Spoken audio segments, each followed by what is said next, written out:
Hello friends, welcome in our channel Raghavendra classes पर मैं गोविंद शर्मा आपका बहुत बहुत स्वागत करता हूं। जैसे कि आपको पता है कि हम बात कर रहे हैं गंगा रिवर सिस्टम के बारे में। आपने देखा होगा इससे पहले मैंने आपको मानचित्र की जो ये वीडियो है, मैपिंग की जो वीडियो है, इसके माध्यम से आपको मैंने इंडस रिवर सिस्टम कराने की कोशिश की थी, वो आपने देख लिया होगा। आज की क्लास से हम बात करेंगे गंगा रिवर सिस्टम की। आज की क्लास में बेसिकली मैं बात करूंगा गंगा कहां से निकलती है और गंगा कहां जाकर मिल जाती है, इसके बारे में। कल की वीडियो में मैं आपको बताऊंगा कि जो सहायक नदियां हैं गंगा की, वो कौन कौन सी सहायक नदियां यहां पर रहने वाली हैं। तो आज की क्लास में गंगा से जितने भी की पॉइंट होते हैं, जितने भी इसका जो ओरिजिन प्लेस है, इसका जो उद्गम स्थान है, कहां से पैदा होती है और ये कहां पर जाकर अपना जो पानी है वो समुद्र में या कहां पर जाकर ये आपका वाटर बॉडी से मिल जाती है, सारी बातें। और इसमें कौन कौन सी चीजें आपके पेपर में आने वाली हैं, और सारी चीजें कराने वाला हूं। तो इस वीडियो पर अगर आप आ ही गए हैं तो इस वीडियो को आप लाइक कर सकते हैं।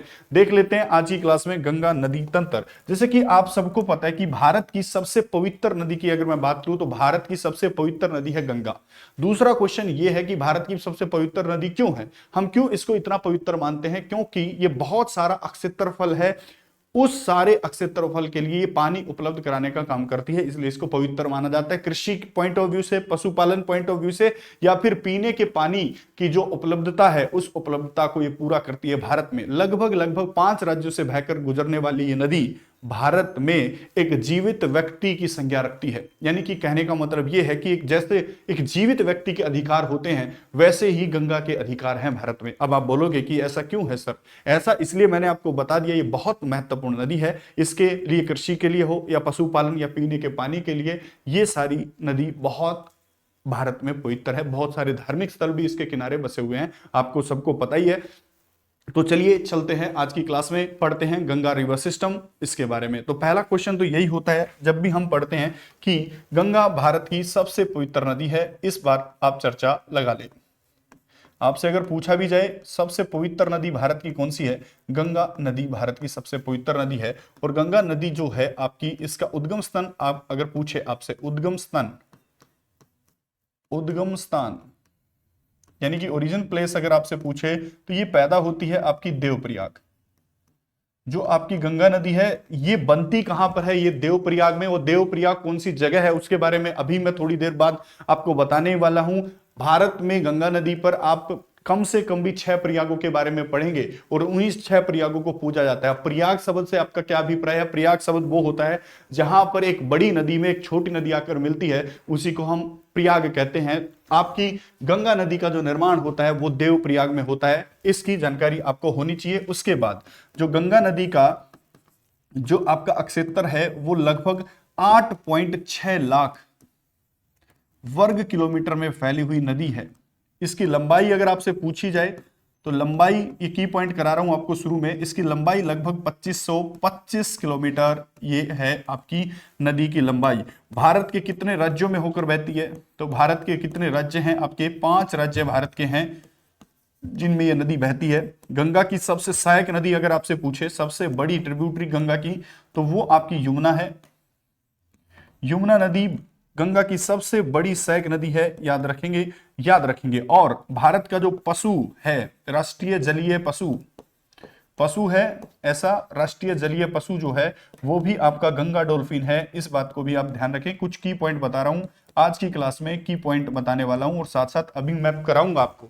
अभी 1 सेकंड बाद आपको मैप कराने वाला हूं। तो कुछ क्वेश्चन जो मैंने आपको बता ही दिए हैं वो क्वेश्चन जरूर ध्यान से रखें। भारत की सबसे पवित्र नदी, उद्गम स्थान कहां पर है? देवप्रयाग में। अक्षेत्रफल अगर इसका देखा जाए तो 8.6 लाख वर्ग किलोमीटर में इसका प्रवाह तंत्र है, इसका जो पूरा तंत्र है वो फैला हुआ है। लंबाई देखें इतनी है 2525 किलोमीटर। भारत के कितने राज्यों में बहती है? 5 राज्यों में बहती है। और सहायक नदी कौन सी है? यमुना नदी है। और राष्ट्रीय जलीय जीव भारत का कौन सा है? गंगा डॉल्फिन भारत का जलीय जीव है। उसके साथ साथ अगर आपसे ये क्वेश्चन पूछ ले कि भारत में कौन सी ऐसी नदी है जिसको हम जीवित व्यक्ति की संज्ञा देते हैं, या जीवित व्यक्ति जिसको माना जाता है, या एक जिंदा व्यक्ति को जितने अधिकार हैं वो एक नदी को भी है, तब आंसर आएगा आपका गंगा नदी। और ऐसा मानना है high court of United nation तो नहीं है यहां पर, उत्तराखंड जो है, उत्तराखंड के हाई कोर्ट ने 2017 में अपने जजमेंट में यह कहा था कि गंगा नदी एक जीवित व्यक्ति की जो है वो अधिकार रखती है भारत में। याद रखें, इस बात को भी ध्यान रखें। उसके बाद आपको एक ध्यान रखना है कि सुंदरवन डेल्टा जो है ये भी की पॉइंट है। सुंदरवन जो डेल्टा है वो डेल्टा दुनिया का सबसे बड़ा डेल्टा है, दुनिया का सबसे बड़ा है डेल्टा, और ये भी आपका गंगा नदी की धाराओं के द्वारा और ब्रह्मपुत्र की धाराओं के द्वारा मिलकर बनाया जाता है। ये क्वेश्चन भी आपको याद रखना है, बिल्कुल ओके तरीके से ध्यान रखना है। और आपको ये सारे क्वेश्चन बिल्कुल बिल्कुल एक तरीके से ध्यान रखना है कि कौन सा जलीय जीव है, कौन सी सबसे बड़ा डेल्टा है। आगे मैं सारी मैपिंग कराने वाला हूं 1 सेकंड के बाद। तो चलिए इस क्लास में हम बात करेंगे, ये की पॉइंट हो गए। अब मैपिंग की बात करते हैं कि मैप क्या क्या, क्यों, क्या, किस लिए। अभी मैंने आपको बताया कि जो गंगा नदी है वो देवप्रयाग नामक जगह पर बनती है, लेकिन सर देवप्रयाग तो 2 नदियों का संगम हो गया, क्योंकि प्रयाग का मतलब है संगम हो जाना। तो ऐसी कौन सी 2 नदी हैं जो देवप्रयाग में आकर मिलती हैं और गंगा का निर्माण करती हैं? आइए देखते हैं इसके बारे में जितने भी क्वेश्चन आते हैं। चलो चलते हैं एक बार। देखो ध्यान से, जब भी बात होगी आपकी उत्तराखंड राज्य में एक आपका ग्लेशियर है, उत्तराखंड राज्य में ग्लेशियर है जिस ग्लेशियर का नाम है स्तोपत। और आपका उत्तराखंड राज्य में ही एक और ग्लेशियर है जिस ग्लेशियर का नाम है गंगोत्री। मैंने आपको बता रखा है कि गंगोत्री ग्लेशियर किस राज्य विशेष में है, तो आंसर आएगा उत्तराखंड में। और स्तोपत ग्लेशियर भी किस राज्य विशेष में? आपका उत्तराखंड राज्य विशेष में है। ध्यान रखेंगे, आपकी गंगोत्री ग्लेशियर से एक नदी निकलती है जिस नदी का नाम है आपकी भागीरथी। क्या नाम है नदी का? नाम है यहां से भागीरथी नदी है। आप मेरे कहने से याद रख लें कि गंगोत्री उत्तराखंड से एक नदी निकलती, एक धारा निकलती है जिस धारा का नाम है भागीरथी। और ये भागीरथी नदी आपकी गंगोत्री ग्लेशियर उत्तराखंड से निकलती है। याद रखें, गोमुख डिस्ट्रिक्ट यहां पर पड़ेगा। उसके बाद यहां देखेंगे सतोपत से 2 धाराएं निकलती हैं सतोपत ग्लेशियर से। एक धारा का नाम है, एक ये धारा होगी और एक ये धारा होगी। एक धारा का नाम है विष्णु गंगा। सतोपत ग्लेशियर से 2 धाराएं निकलती हैं, एक का नाम है विष्णु गंगा और एक का नाम है धौली गंगा। इस तरफ ही छापना था, कोई बात नहीं, मैंने थोड़ा सा उस तरफ छाप दिया। एक धारा का नाम है धौली गंगा और एक धारा का नाम है विष्णु गंगा। और आपको पता भी होगा, आपने पढ़ा भी होगा कि नंदा देवी नेशनल पार्क, यहां पर धौली गंगा नदी के पास ही आपका एक नेशनल पार्क है जिसको आप नंदा देवी नेशनल पार्क भी कहते हो। देखो ध्यान से, मैंने क्या बताया कि आपकी गंगोत्री ग्लेशियर से एक नदी निकलती है जिसका नाम है भागीरथी। दूसरा क्वेश्चन, यहां सतोपत ग्लेशियर से, जो कि उत्तराखंड में, एक नदी निकलती है विष्णु गंगा और एक नदी निकलती है धौली गंगा। और धौली गंगा नदी के किनारे ही एक नेशनल पार्क है जिस नेशनल पार्क का नाम है नंदा देवी नेशनल पार्क। आपके पेपर में आता है कौन सी नदी के किनारे नंदा देवी नेशनल पार्क स्थित है? तुरंत आंसर आएगा धौली गंगा के नजदीक है। और ये दोनों नदियां, जो आपकी विष्णु गंगा और धौली गंगा है, ये दोनों नदियां जहां मिलती हैं, इस जगह को हम क्या कहते हैं? इसी जगह को हम विष्णु प्रयाग कहते हैं। भाई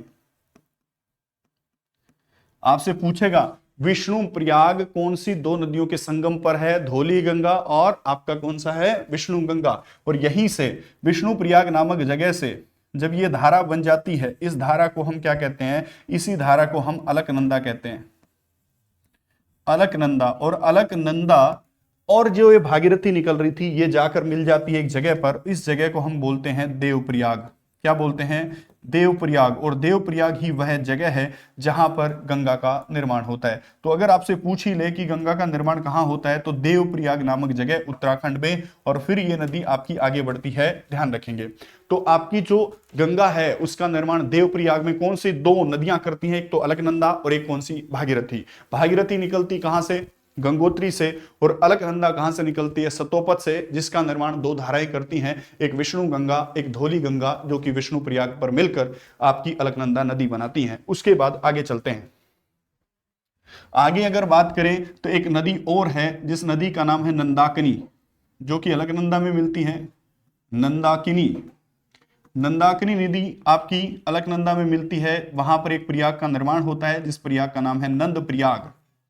उसके बाद आगे लिखेंगे, एक नदी और आती है जो कि आपकी अलकनंदा में मिलती है। उस नदी का नाम है पिंडार। और पिंडार जहां पर अलकनंदा में मिलती है, इसी जगह को हम कहते हैं कर्णप्रयाग। 5 प्रयाग हैं यहां पर। मैंने आपको एक विष्णु प्रयाग बताया, एक नंद प्रयाग बताया, एक कर्ण प्रयाग बताया और एक आपको देव प्रयाग बताया। और उसके साथ साथ एक यहां से एक नदी निकलती है, इन दोनों के बीच से इस नदी का नाम है मंदाकिनी। क्या नाम है? इस नदी का नाम हो गया मंदाकिनी। और मंदाकिनी भी आपकी एक ट्रिब्यूटरी है, एक सहायक नदी है किसकी? अलकनंदा की, जो कि मिलती है आकर अलकनंदा में एक जगह पर, जिस जगह का नाम है रुद्रप्रयाग। क्या है? रुद्रप्रयाग एक जगह का नाम है जहां पर आपकी मंदाकिनी नदी आकर मिल जाती है अलकनंदा में। तो अलकनंदा में इतनी सारी नदियां आपको जरूर से भी जरूर याद रखनी है, ध्यान रखेंगे। ये देखो, आपको मैंने बताया था विष्णु गंगा और धौली गंगा अलकनंदा का निर्माण करती हैं, और अलकनंदा नदी में इतनी सारी नदियां आकर मिलती हैं और प्रयागों का निर्माण करती हैं, और ये प्रयाग इस प्रकार है। उसके साथ साथ एक नदी और है जो आपकी भागीरथी में मिलती है, उस नदी का नाम है भिलांगना। भिलांगना नदी किस नदी की सहायक है? भागीरथी की सहायक है। और फिर ये सारा पानी देवप्रयाग में आकर गंगा बनाता है। और यहां पर जहां पर आपकी भिलांगना और भागीरथी नदी मिलती है, भारत का सबसे ऊंचा बांध जिसका नाम है टिहरी बांध, इसका निर्माण किया गया है। यह भी याद रखें, टिहरी बांध किन दो नदियों के संगम पर है? आंसर आएगा भागीरथी और भिलांगना, दोनों की दोनों आपकी निर्माण कर रही हैं गंगा का, और टिहरी बांध यहीं पर बनाया गया है। तो आपको पता होना चाहिए, इन सारी चीजों के बारे में आपको पता होना चाहिए। पहला प्रयाग लिख लेंगे, विष्णु प्रयाग। विष्णु प्रयाग में आपको पता ही है अलकनंदा नदी है, प्लस कौन सी है? अलकनंदा नदी मान लेते हैं। अलकनंदा नदी बनती है विष्णु प्रयाग में कौन सी नदियों से? एक तो विष्णु गंगा से, सबको पता है, प्लस धौली गंगा, है ना। ये दोनों नदियां हो गई आपकी। दूसरा प्रयाग आपको लिखना पड़ेगा, पहला प्रयाग आपने लिख दिया, दूसरा प्रयाग आपको लिखना पड़ेगा नंद प्रयाग। नंद प्रयाग, तो नंद प्रयाग नामक जगह कहां बनेगी? नंद प्रयाग नामक जगह बनेगी आपकी जहां पर अलकनंदा नदी में कौन सी नदी मिलती है? नंदाकिनी। ठीक है, ये बात हो जाएगी। उसके बाद तीसरा प्रयाग आपको लिखना पड़ेगा, कौन सा? कर्ण प्रयाग। यहां पर अलकनंदा लिख लें, अलकनंदा और प्लस पिंडार नदी। कर्ण प्रयाग में पिंडार नदी मिल जाएगी। उसके बाद चौथे नंबर पर आप सीखेंगे, चौथे नंबर पर आपने प्रयाग देखा, वो है आपका मंदाकिनी नदी। कौन सा प्रयाग है? ये लिख लें, रुद्रप्रयाग। और रुद्रप्रयाग में कौन कौन सी नदी है आपकी? अलकनंदा, अलकनंदा प्लस मंदाकिनी, ये आपका क्या हो गया? एक प्रयाग हो गया।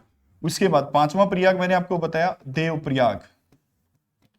और देवप्रयाग में कौन कौन सी नदी मिलती है आपकी? भागीरथी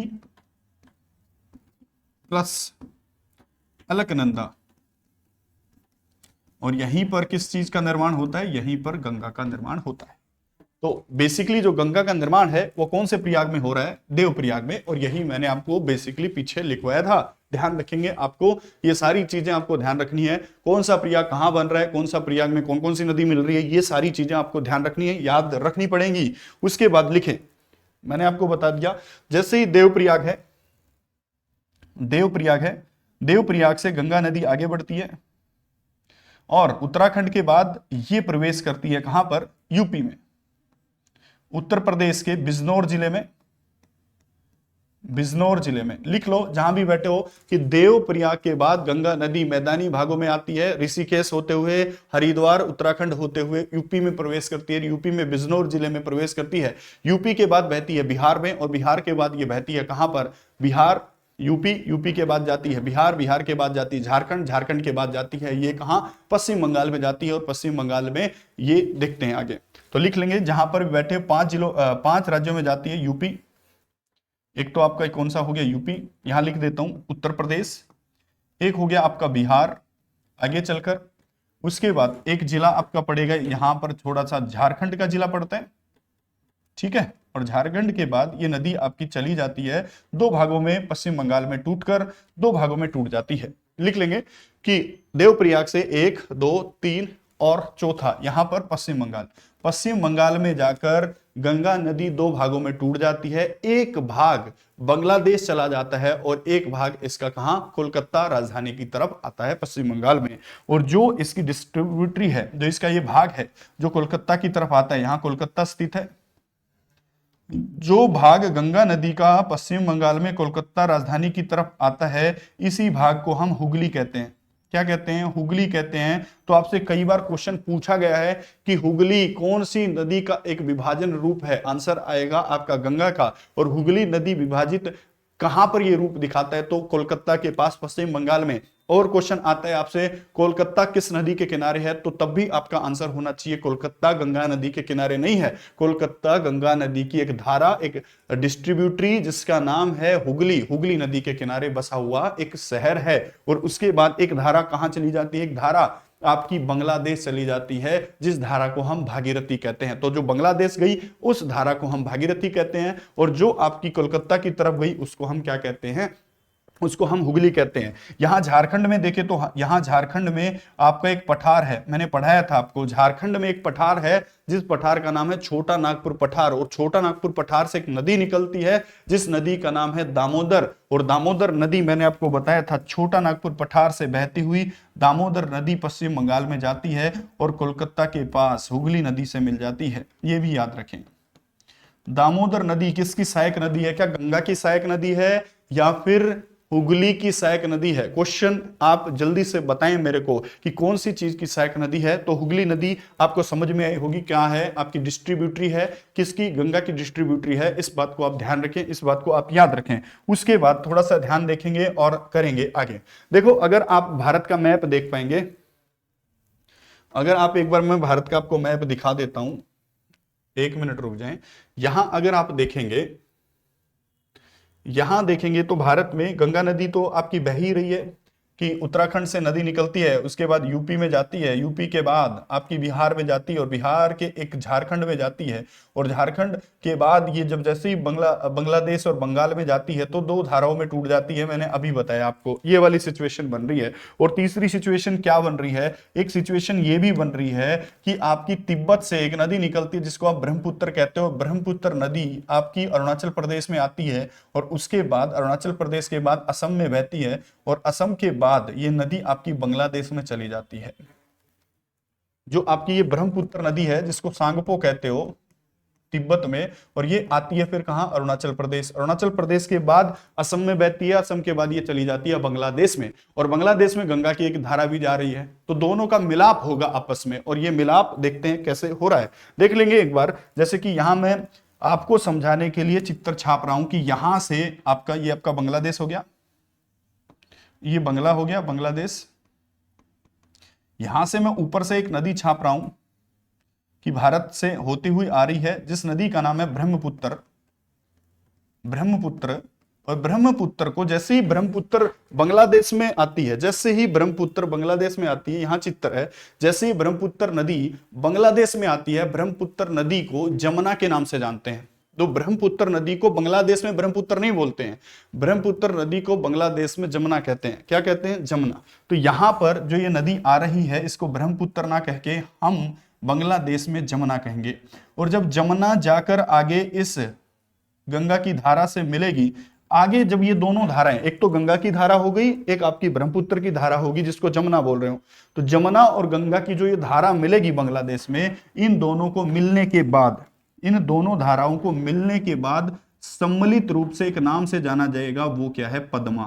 क्या है, पद्मा। तो अगर आपसे पूछे पद्मा क्या है, गंगा तथा ब्रह्मपुत्र की धाराओं से मिली हुई संयुक्त धारा को हम क्या कहते हैं, पद्मा कहते हैं, बांग्लादेश में कहा जाता है। बांग्लादेश में ब्रह्मपुत्र का नाम क्या है, आंसर रहेगा जमुना। याद रखें, ध्यान रखें, आपको याद रखना है। उसके बाद एक मिजोरम और मणिपुर की तरफ से एक नदी आती है जिसका नाम है आपका मेघना, और ये मेघना नदी आकर इसी पद्मा धारा में मिल जाती है और आगे इस धारा का नाम पड़ता है मेघना। तो जो आपकी बिहार, यूपी होते हुए, झारखंड होते हुए जो एक नदी आ रही थी गंगा, वो 2 धाराओं में टूट जाती है। एक धारा जो बांग्लादेश जाती है वो धारा ब्रह्मपुत्र नदी में मिल जाती है, और ये संयुक्त धारा ब्रह्मपुत्र की और गंगा नदी की धारा ये क्या कहलाती है, पद्मा। और पद्मा के बाद एक नदी और मेघना इनमें ऐड होती है। अंत में ब्रह्मपुत्र और गंगा की ये धाराएं मेघना धारा के नाम से जानी जाती है। इस बात को ध्यान रखें। और यहीं पर मैंने आपको बताया था, ये तो मैंने एक एक करके छाप दिया, जहां पर बहुत सारी धाराओं में नदियां टूटेंगी, समुद्र में या फिर बंगाल की खाड़ी में मिलने से पहले यहां पर निर्माण होगा एक चीज का जिसको हम कहते हैं सुंदरवन का डेल्टा। तो सुंदरवन का डेल्टा जो है वो कौन सी धाराओं के द्वारा बनाया जाता है? गंगा और ब्रह्मपुत्र की ये सारी धाराएं मिलकर सुंदरवन का डेल्टा बनाती हैं। और इन्हीं सुंदरवन के डेल्टा में आप याद रखेंगे सुंदरी नामक वृक्ष पाए जाते हैं, इसलिए इनका नाम क्या रखा गया? सुंदरी नामक वृक्षों की अधिकता होने के कारण इन डेल्टा का नाम सुंदरवन डेल्टा रखा गया, जो दुनिया का सबसे बड़ा डेल्टा है। और इसी डेल्टा के ऊपर जो दलदली भूमि पाई जाती है उसमें नमकीन पानी पाया जाता है। एक बार नदी का पानी आ रहा है, एक बार समुद्र का पानी आ रहा है, बे ऑफ बंगाल का, और यहां पर नमकीन पानी पाया जाता है, सल्टी वाटर पाया जाता है। और इसी सल्टी वाटर में, दलदली वाटर में आपके जो वन होते हैं, जो फॉरेस्ट होते हैं, उन फॉरेस्ट को हम क्या कहते हैं? उन फॉरेस्ट को हम कहते हैं मैंग्रोव। उन फॉरेस्ट को क्या कहते हैं? मैंग्रोव वन कहते हैं।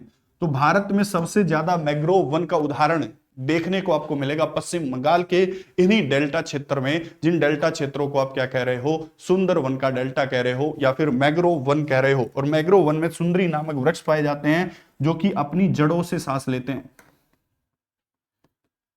वैसे तो जो पत्ते होते हैं, पौधे, उन्हीं से सांस लेते हैं, लेकिन मैंग्रोव वन के सुंदरी वृक्ष रेस्पिरेटरी रूट्स के लिए जाने जाते हैं, श्वसन जड़ों के लिए जाने जाते हैं। और यहां पर आपको देखने को ये सारी चीजें मिलेंगी। उसके बाद अगर आप देखें तो ये सारी चीजें आपको मैंने करवाने की कोशिश की। भारत में मैंग्रोव वन कहां पर है, भारत में सबसे बड़ा डेल्टा दुनिया का कहां पर है, और आपकी गंगा नदी कहां से पैदा होती है और गंगा नदी कहां तक बहती है, ये जानने की कोशिश की। अब कुछ बच्चे ये बोलेंगे, क्या सर आपने ये तो बताया नहीं कि गंगा नदी में बीच में कौन कौन सी नदियां मिलती हैं? तो हाँ, वो सारी चीजें जो रहती हैं वो अगली क्लास के लिए हैं। आज ही क्लास में इतना ही सीखेंगे, इतना ही करने की कोशिश करेंगे।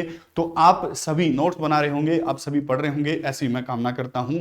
ऐसे ही वीडियो के लिए चैनल को सब्सक्राइब कर सकते हैं। नमस्कार, जय हिंद, जय भारत। मिलते हैं अगले वीडियो में गंगा की सहायक नदियों को लेकर।